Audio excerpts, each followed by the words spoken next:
사랑하는 성도 여러분, 우리 하나님의 은혜와 평강과 기쁨이 여러분과 여러분의 가정에 가득 넘치기를 간절히 축복합니다.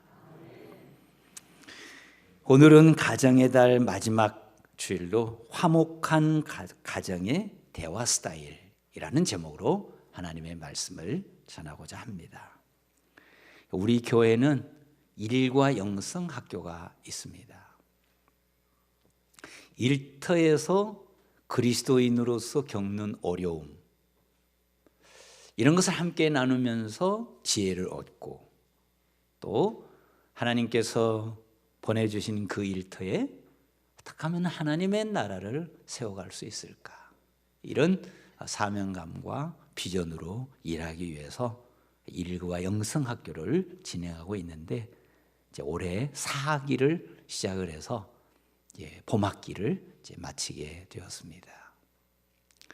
제가 얘기를 들어보니 1, 2, 3기도 잘했지만 4기가 제일 출석률도 좋고 열심히 컸다, 이런 얘기를 들으면서 너무 감사했어요. 이제 자리가 잡혀가는구나 생각하니 너무나 감격스럽고, 특별히 우리 박종수 목사님께서 대표로 일하시는 우리 한지터에서 이 일터 사역에 초점을 두고 그동안에 많은 노력을 기울였는데 우리 교회에서 처음으로 한 거예요. 그 준비한 내용을 처음으로 이제 개설하게 되었는데 너무 시작이 좋아서 참 감격스럽습니다. 그런데 그 과정 중에 관계를 다루는 영역이 있습니다. 오늘 우리가 삼위일체 주일을 이렇게 맞이했는데 성부 하나님, 성자 하나님, 성령 하나님, 이 삼위가 온전히 하나가 되어서 사역하시는 이 관계의 모델이죠. 이 관계를 이제 배우게 되는 겁니다. 그런데 거기 보면 이런 이야기가 나와 있습니다. 한 집사님이 회사에서 일을 하다가 인턴에게 업무 보고서를 작성하도록 그렇게 과제를 주었습니다. 그래서 이제 잘 작성해 와서 가서 이제 보고를 하는데, 보고를 듣던 부장님이 이 업무 보고서 잘못됐으니까 다시 하라고 그런 거예요. 중요한 부분 인용을 잘못한 겁니다. 그러니 이 집사님 과장이 화가 난 거예요. 밖에 나와서 그 인턴을 불러서 너 이거 보고서라고 작성했어?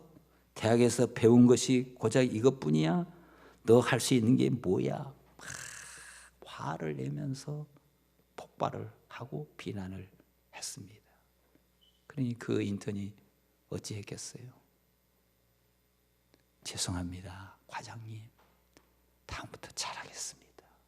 그러면서 울면서 나간 겁니다. 그런데 일과 영성 학교에서 이 관계를 다루게 된 겁니다. 공부를 하는 중에 깨달음이 왔어요. 내가 잘못했구나. 부끄러워지기 시작했습니다. 내가 그 친구에게 너무 큰 상처를 주었구나. 그 사람의 인격을 보지 못하고 문제만 보았구나. 그 친구에게 상처를 주지 않고 깨우침을 줄 수 있는 방법은 뭘까? 이런 생각을 하며 배움을 갖게 되었다는 겁니다. 사랑하는 성도 여러분, 여러분 아시죠? 말이 얼마나 중요한지. 말하는 습관을 바꾸면 인생이 바뀐다, 그런 말이 있습니다. 그렇게 말이 중요해요. 시인 하인에는 이런 말을 했습니다. 그것으로 말미암아 죽은 자를 무덤에서 불러낼 수도 있고 산 자를 묻을 수도 있다. 죽고 사는 것이 말에 있다, 이런 말이죠. 말의 영향력은 엄청납니다. 근데 문제는 뭐냐 하면 우리가 이렇게 늘 말하면서 사는데 이 말에 엄청난 실수가 있다는 겁니다. 특별히 이 말이라고 하는 것은 거의 자기가 생각해서 조목조목 말하는 게 아니고 습관적으로 나갑니다. 말은 의도하지 않게 말이 나가버리는 거예요. 그러니까 자기 마음속에 그동안에 들었던 말들이 딱 있다가 기회만 되면, 상황만 되면 말이 자기가 알아서 가버리는 거예요. 그러니 말하고 나서 후회하는 경우도 많고, 자기가 하는 말로 인해서 상처를 입은 사람도 많고, 그래서 결국은 관계의 어려움을 갖고 살아간다, 이렇게 볼 수가 있습니다. 코를 후비는 것이나 손톱을 깨무는 것은 다 습관이죠. 그러나 여러분, 그것만 습관이 아니고 말이 습관이에요. 이것이 습관이 되면 결국은 그것이 대화의 스타일이 되는 겁니다. 그러면 우리 가정에서도 늘 그렇게 대화를 하는 거예요. 그러면 그것이 우리 가정의 대화의 스타일이 되고, 더 나아가서 그 사람이 학교에 가면 학교에서 그렇게 말하고, 회사에 가면 회사에서 그런 스타일로 말을 하게 된다는 겁니다. 여러분, 여러분의 가정은 어떻습니까? 여러분의 가정은 어떻게 대화의 수준이 어느 정도 되는 것 같습니까? 화목한 가정의 대화는 어떻게 이루어질까요? 여러분 궁금하지 않습니까? 여러분은 여러분의 가정을 여호와를 경외하는 가정, 그야말로 하나님이 주인 되는 가정을 세우기 위해서 어떤 노력을 하고 있습니까? 오늘 우리가 읽은 이 본문은 사도 바울이 데살로니가 교회에 보낸 편지입니다. 데살로니가 교회는 사도 바울이 2차 전도 여행 중에 개척한 교회인데요, 이 교회는 다른 교회와 다른 게 있었습니다. 사도 바울이 데살로니가에 가서 전도를 하고 그래서 사람을 이렇게 모으는데 강력한 유대인들의 반발과 핍박이 있었어요. 그래서 이 전도에서 얻은 이 사람들을 믿음으로 잘 다듬고 훈련하고 그래서 견고한 신앙인으로 세워놓고 데살로니가를 떠나야 되는데, 그것을 못하고 결국은 이 데살로니가를 떠나게 된 겁니다. 그러니까 사도 바울이 떠나 있으면서도 늘 걱정해요. 그 친구들이 신앙생활을 잘할까, 믿음에서 떠나지 않을까, 이런 걱정이 많이 있었습니다. 그런데 디모데가 와서 소식을 전하는데 너무 기쁜 소식을 전하는 겁니다. 그래서 감사하고 감격스러워서 어떻게 할까, 편지를 해야 되겠다, 이렇게 마음을 먹고 편지를 쓰는 겁니다. 그런데 학자들에 의하면 이 사도 바울이 많은 편지를 썼는데 최초로 쓴 편지가 뭐냐, 이 데살로니가 전서가 아니냐, 이렇게 보고 있습니다. 그런데 오늘은 이 사도 바울의 이 편지를 보면서 도대체 사도 바울은 어떤 스타일로 글을 쓰며 어떤 스타일로 대화를 하느냐 하는 데 초점을 두고 하나님의 말씀을 보고자 합니다. 이 만약의 경우 우리가 이 사도 바울, 하나님께서 훈련하신 이 사도 바울의 대화의 스타일을 우리가 안다면 이건 위대한 거죠. 그래서 가정도 화목하고 여러분이 일터에 가서도 관계에 어려움을 겪지 않고 기쁨과 즐거움으로 일할 수 있고, 이거 얼마나 귀한 겁니까? 사실 직장에서 일하는 사람들이 일 때문에 힘든 게 아니고 다 이구동성으로 하는 말이 관계 때문에 어렵다, 그런 얘기를 하거든요. 그런데 제가 오늘 여러분과 말씀을 나누고자 하는 지금 제 마음은 이렇습니다. 오늘 여러분에게 전해주는 이 말씀이 여러분에게 그대로 적용이 되면 여러분은 한평생 관계의 어려움은 없을 겁니다. 여러분의 가정은 늘 화목할 거예요. 그리고 여러분의 자녀들은 어디 가서도 위축되지 않고 당당하게 자기의 의견을 발표할 수 있을 겁니다. 대단히 중요하죠. 이 말이 중요합니다. 모든 대화의 핵심은 어디 있느냐? 시작입니다. 시작을 잘하면 대화는 거의 90%잘 되게 되어 있어요. 그래서 대화를 공부할 때 늘 하는 얘기가 있습니다. 첫 단추를 잘 꿰라. 시작을 잘하면 잘 되는데 시작을 잘 못하는 거예요. 그러면 사도 바울은 편지를 보내면서 시작을 어떻게 했는지 그것을 우리 살펴보도록 하겠습니다. 한 세 가지를 여러분에게 말씀드리고자 하는데요. 첫 번째, 대화는 어떻게 시작할까요? 첫째, 대화의 시작은 진정한 감사로. 감사로 시작하라. 그런 얘기예요. 제가 여러분에게 물어볼게요. 여러분은 기도할 때 뭘로 시작해요? 감사죠. 감사는 모든 대화의 열쇠입니다. 우리 2절 한번 보겠습니다. 오늘은 이 습관을 바꿔야 되니까 습관 바꾸기 어려워요. 그래서 여러분이 말을 많이 해야 돼요. 오늘 2절에서 말을 해야 그것이 실천 가능성이 있어요. 그래서 오늘은 우리 다 읽습니다. 자, 2절 한번 같이 읽겠습니다. 너희가 우리 모두로 말미암아 항상 하나님께 감사하며 기도할 때에 너희를 기억함은. 아멘. 우리가 너희 모두로 말미암아 항상 하나님께 어떻게 해요? 감사하며. 항상 감사한다는 거예요. 사도 바울은 데살로니가 교회만 생각하면 감사가 나온다는 겁니다.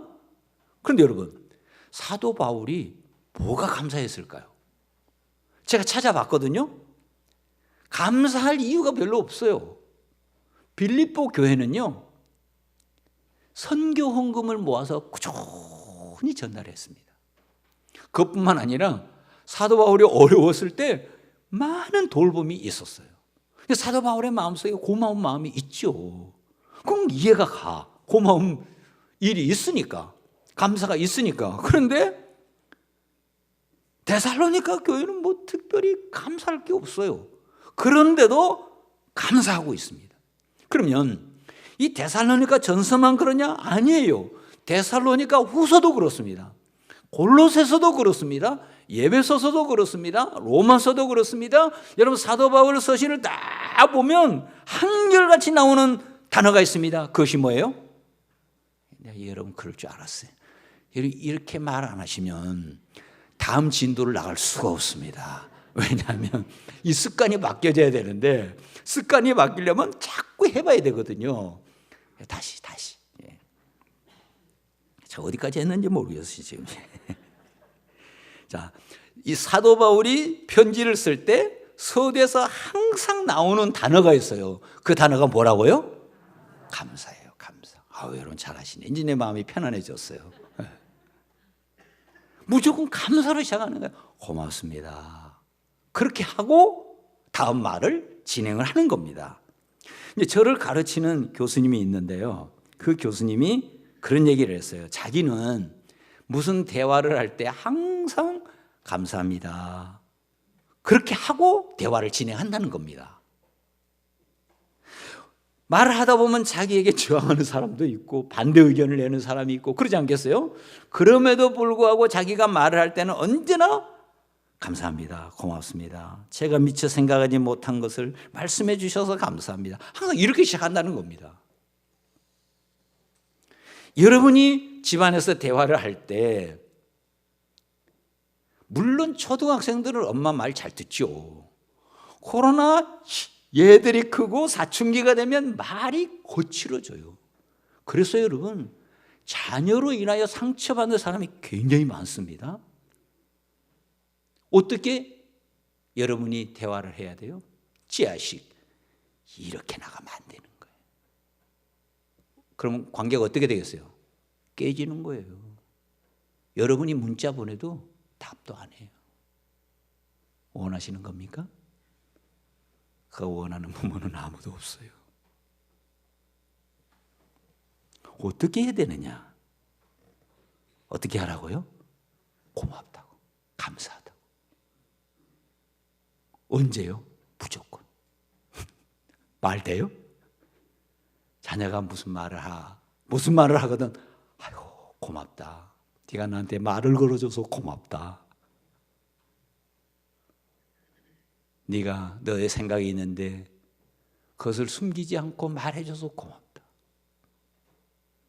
행여라도 여러분들에게 거친 발언을 하는 순간이라도 네가 그것을 숨기지 않고 아빠에게 말을 해줘서 고맙다.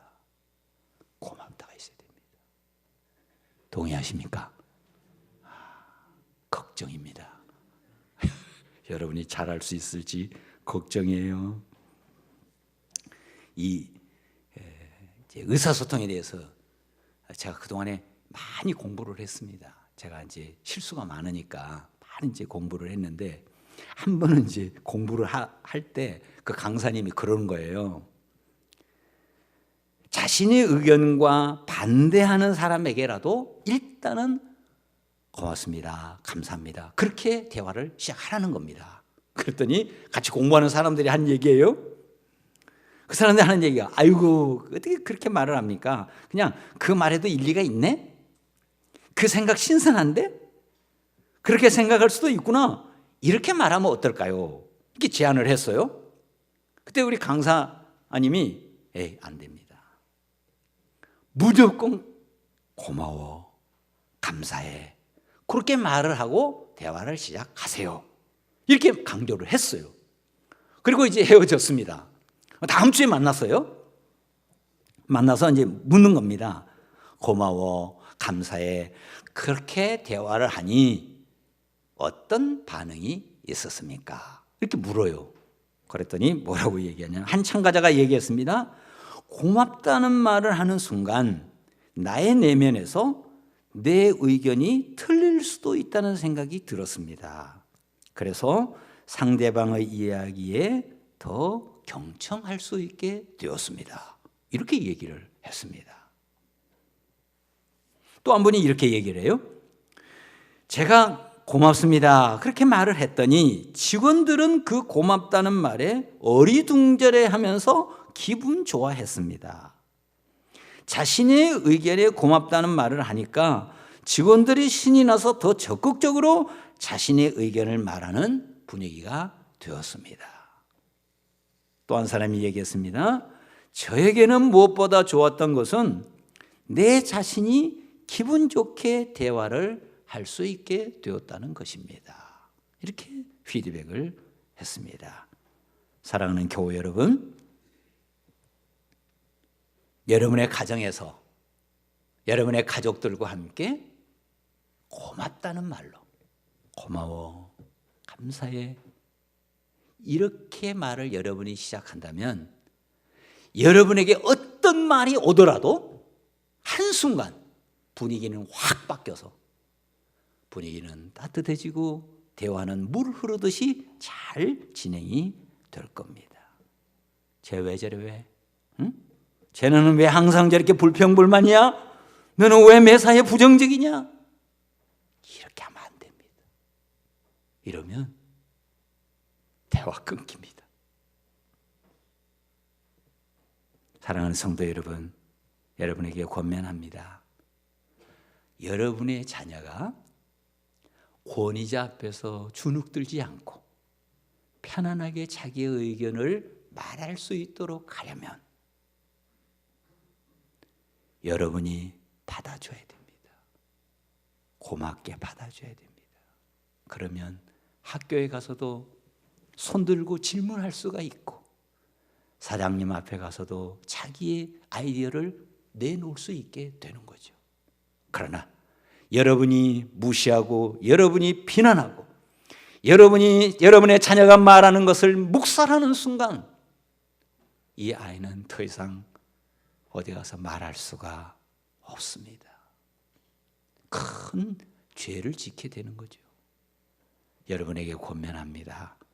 여러분의 자녀가 어디 가서든지 친구로 대하고 자유롭게 이야기하고 편안하게 관계를 맺어갈 수 있도록 여러분이 첫 마디 뭐라 그러죠? 감사, 고마워 이 한마디를 하시면 그들의 창의력은 마음껏 뿜어나갈 것이고 그들의 아이디어는 계속해서 성장할 것이고 그 아이가 어느 회사에 가면 그 회사는 틀림없이 늘 새롭게 변화되고 아이디어 박사가 되고 많은 사람의 신뢰와 존경을 받게 될 겁니다. 꼭 잊지 마시고 감사로 시작하는 거 잊지 않기를 바랍니다. 두 번째, 대화를 어떻게 시작할까요? 두 번째는 대화의 시작은 칭찬과 인정으로. 칭찬과 인정으로. 제 경험에 의하면 제가 잊지만 않으면 90%는 성공해요. 그런데 칭찬 인정한다는 걸 잊어버려요. 그래서 놓치는 거지, 이것만 기억한다면 대화는 절대 실수할 수가 없습니다. 우리는 대부분 선입견이 있습니다. 선입견에서 자유로운 사람이 없죠. 그런데 여러분, 선입견이 제일 많은 사람이 누구겠어요? 부모예요. 왜요? 자녀들 같이 사니까. 걔들을 부모보다 누가 잘 알겠어요? 제일 잘 알죠. 그래서 부모는 자녀에 대한 선입견을 갖기가 쉽습니다. 제가 여러분에게 한번 물어볼게요. 여러분이 대화를 다 잘못하는 게 아니에요.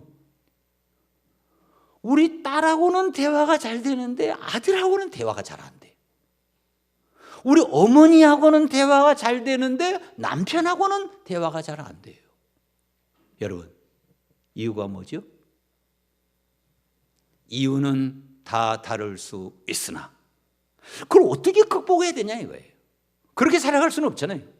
어떻게 극복해야 되느냐. 사도 바울은 오늘 3절 한번 보십시오. 사도 바울은 어떻게 하는지. 자, 같이 읽겠습니다.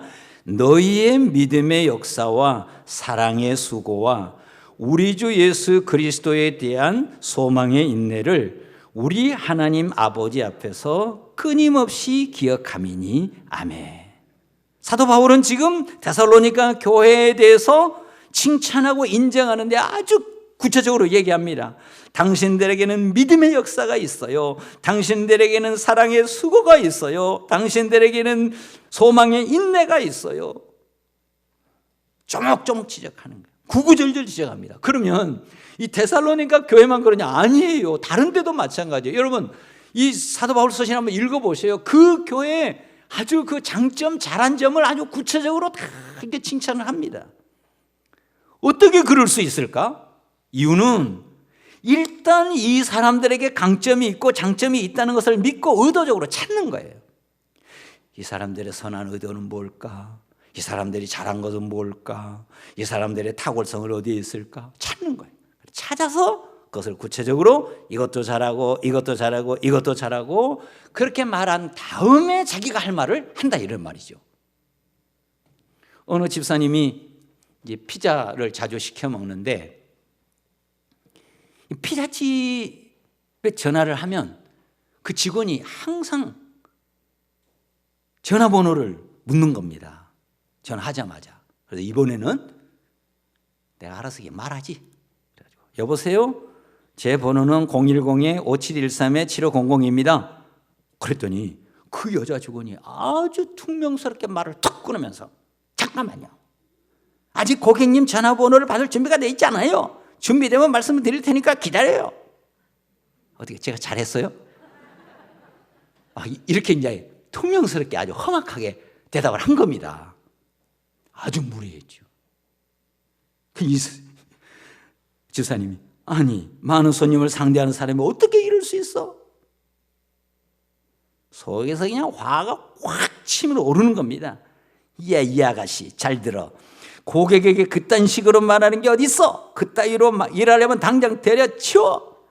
그렇게 말한 게 아니고 그렇게 말하고 싶은 생각이 여기까지 올라왔는데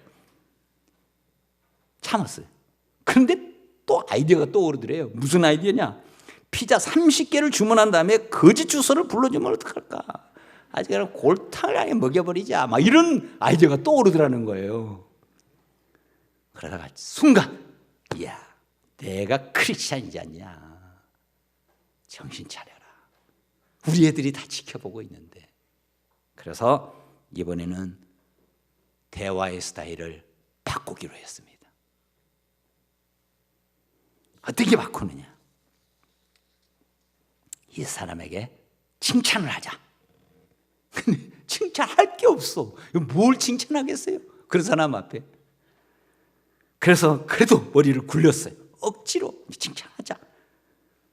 뭐라고 칭찬했냐? 피자가 정말 맛있어서 또 주문했어요. 자주 배달시켜봤는데 한 번도 늦은 적이 없었어요. 정말 운영 능력이 탁월하신가 봐요. 계속 해서 칭찬하는 거예요. 전화도 어쩜 그렇게 신속하게 받으시나요? 대단하시네요. 사장님하고 얘기할 기회가 있다면 월급을 올려달라고 꼭 말하겠어요. 이렇게 했더니 아가씨가 변화돼가지고 네 손님 고마워요 그러면서 웃으면서 전화를 받더라는 거예요. 그런데 그 다음이 중요해요. 그리고는 콜라와 닭튀김에다가 공짜 피자 쿠폰까지 덤으로 주었다는 거예요. 여러분, 뭘 잘해서 그런 거예요? 칭찬, 인정, 대화의 스타일을 바꾸니까 이런 아가씨도 바뀌더라는 거예요. 근데 저는 그런 생각이 들었어요. 야, 그 아가씨 그날 저녁 내내 즐겁게 일했겠다. 그것뿐이겠어요? 그 피자집 이전보다 더 잘 될 겁니다. 그렇게 전화 받아서 안 되죠. 이 아가씨 전화 받는 태도가 바뀌면 그 피자집 잘 되게 돼 있어요. 사랑하는 성도 여러분, 이 대화가 엄청 중요해요. 그래서 여러분은 어떤 상황이든지 저 사람이 뭘 칭찬할까 그렇게 눈을 보는 거예요. 그래서 찾아.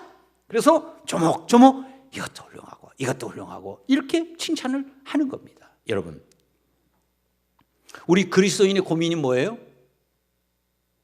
어떻게 하면 저 사람 사랑할까? 이게 우리 고민 아니에요?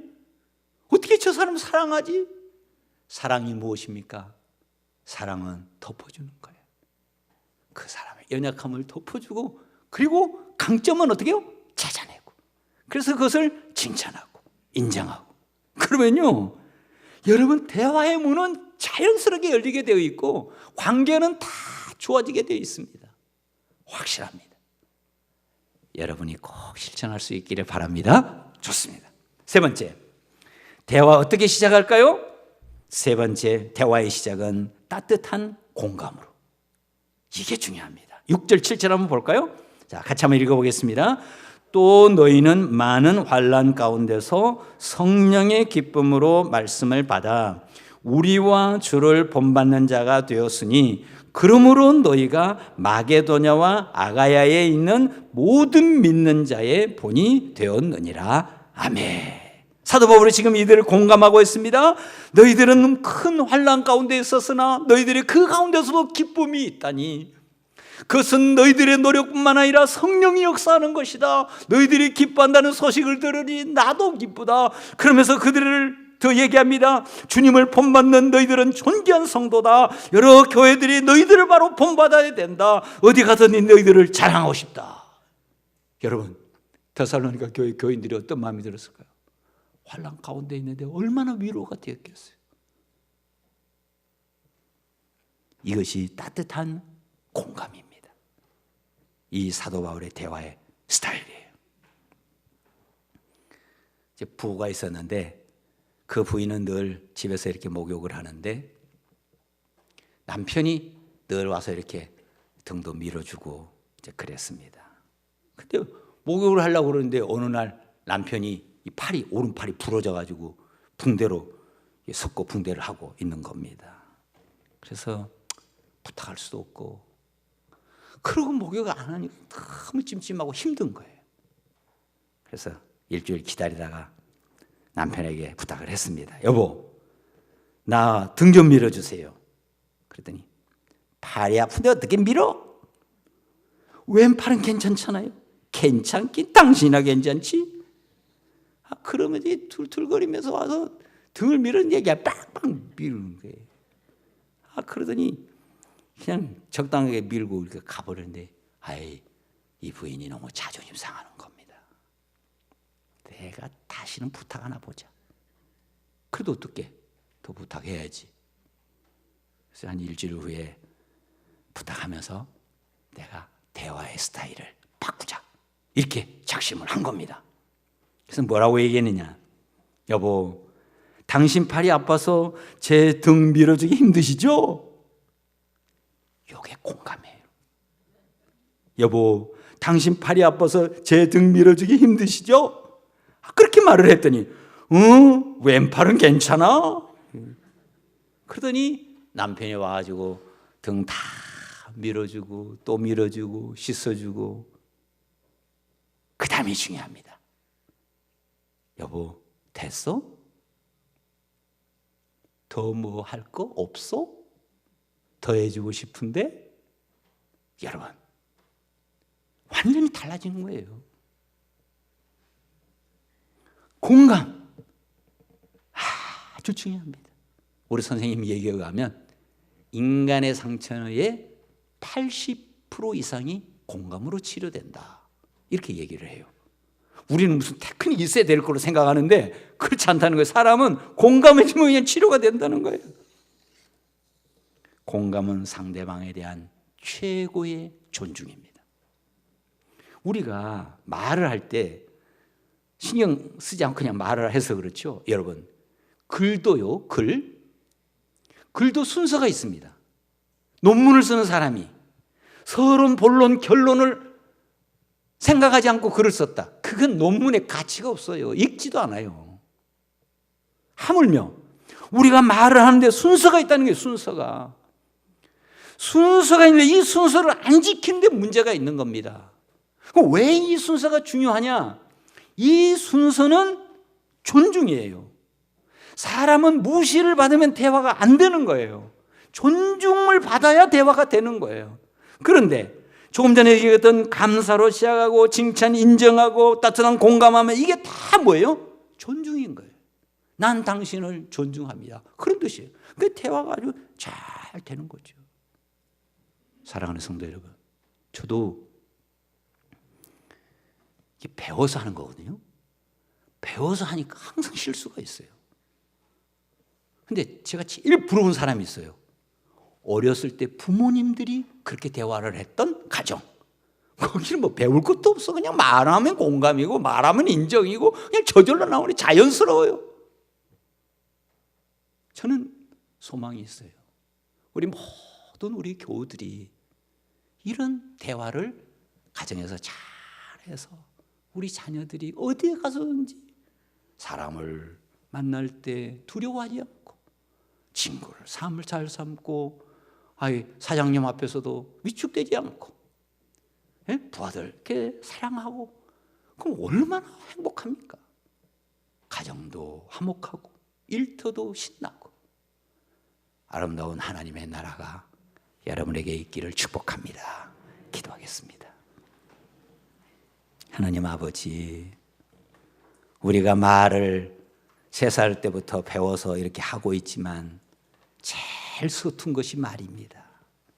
오늘 하나님께서 우리에게 가르쳐 주신 것 꼭 실천해서 우리 가정은 이 세상에서 가장 화목한 가정이 되고, 우리의 자녀들은 누구에게도 위축되지 않고 담대하게 당당하게 자신의 의견을 표현하고 아름다운 친구관계 잘 맺어갈 수 있도록 은혜와 복을 더하여 주옵소서.